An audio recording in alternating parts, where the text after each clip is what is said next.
Hi, and welcome to this quick tutorial on how to recognize different length of reverb, both for a vocal track and for a snare track.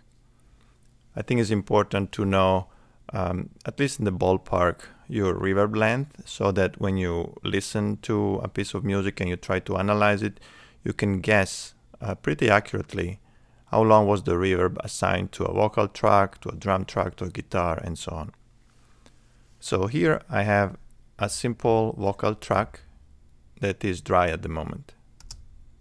Ooh la la, say that you need me. So it's very dry, there's no reverb at all. Now I'm going to apply a reverb that is a room type reverb, and it's very short. It's around 1 second. Let's hear it. Ooh la la, say that you need me. Ooh la la, say that you need me. Ooh la la, say that you need me. Ooh la la, say that you need me. As you can hear, the reverb is fairly short, and I only gave a little bit of pre-delay, very little, just to differentiate it from the dry signal.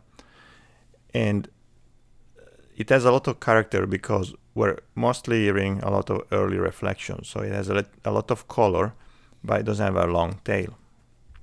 Now we're going to hear the same vocal track, but with a reverb that is 1.49, so 1.5 seconds. Same pre-delay and same amount of send. Ooh la la, say that you need me. Ooh la la, say that you need me. Ooh la la, say that you need me. Ooh la la, say that you need me. Now the reverb is a little bit longer. I'm start hearing more of the tail of the reverb. I still have the very distinctive color of the early reflections, but now the tail is a little bit longer. Now let's hear an even longer reverb at 2.4 seconds, and I switch to a whole one type of room. This is mainly because a longer reverb usually is associated with a larger room, and so the color of the room changes a little bit. Let's hear it. Ooh la la, say that you need me.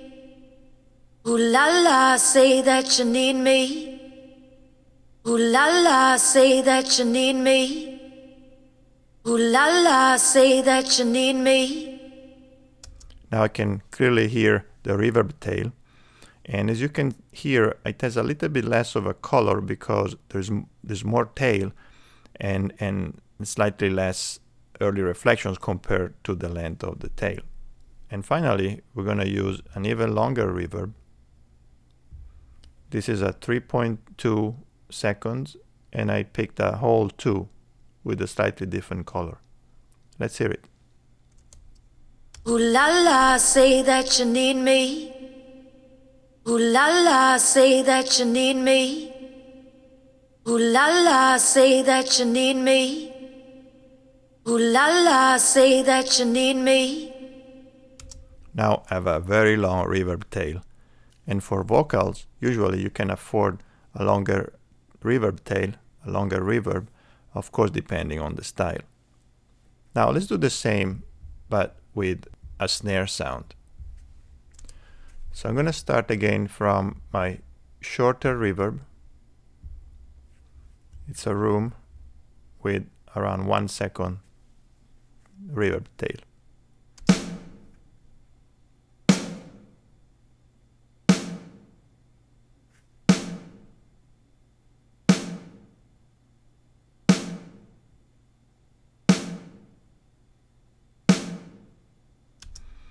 Again, in this example, you can hear a lot of color applied to the dry snare, but very little reverb tail. Now I'm going to apply my second reverb.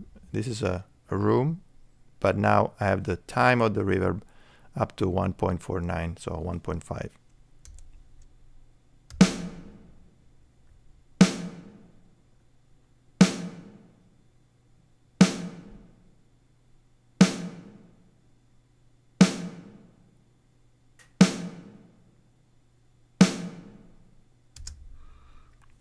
Now I can still have the distinctive early reflections color, but I have a little bit more reverb tail. Now let's hear it with a hole with a 2.41 time.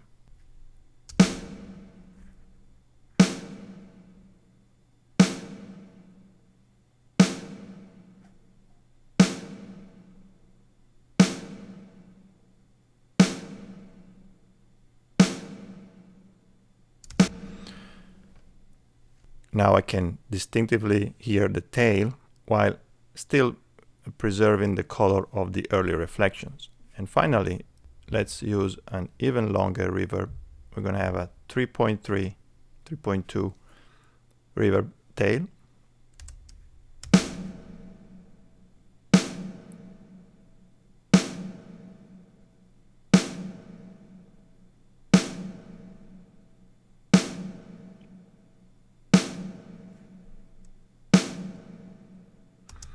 And now I can distinctively hear the reverb tail.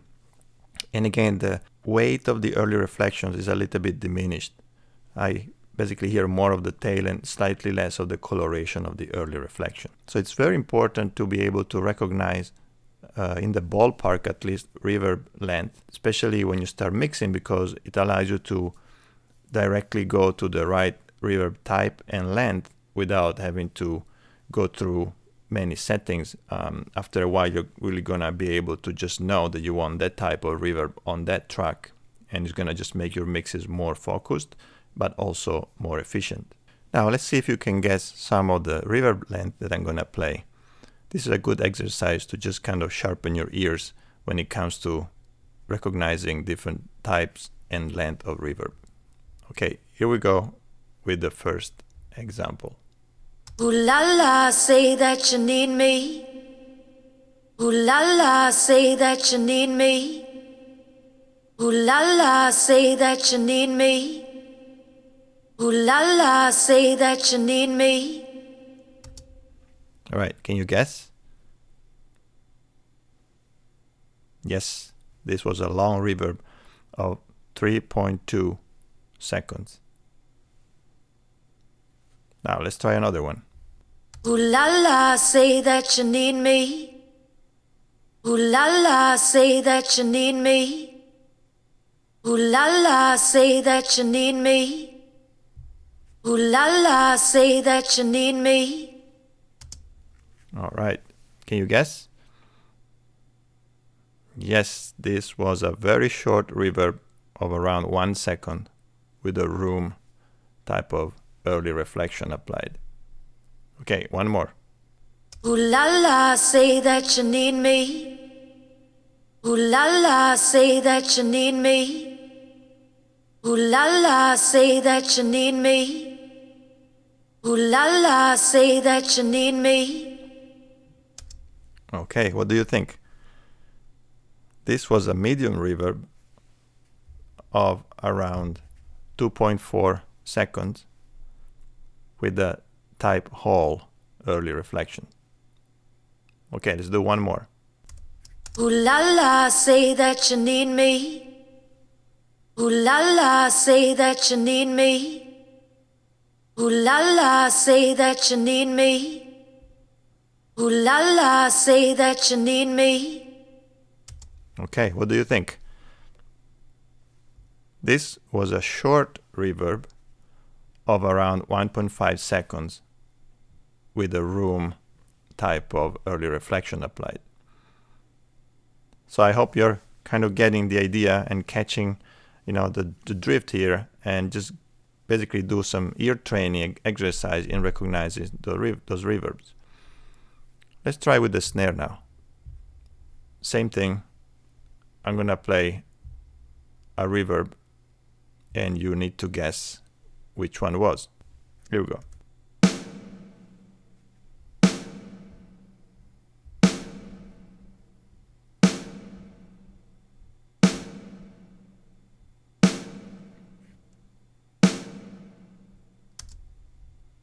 Okay, what do you think? This was a medium reverb of around 2.4 seconds with a whole type of room. Let's try again.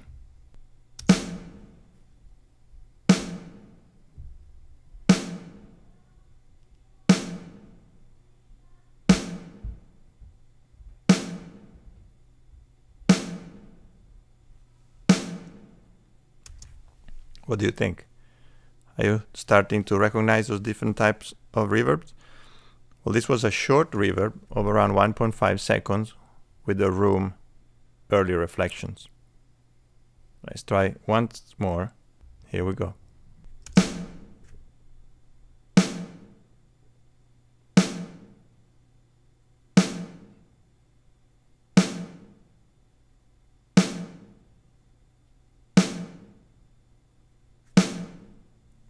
I hope it's getting easy now.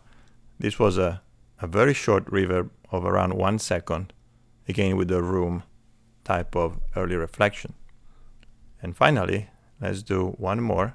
Let's see if you can recognize this.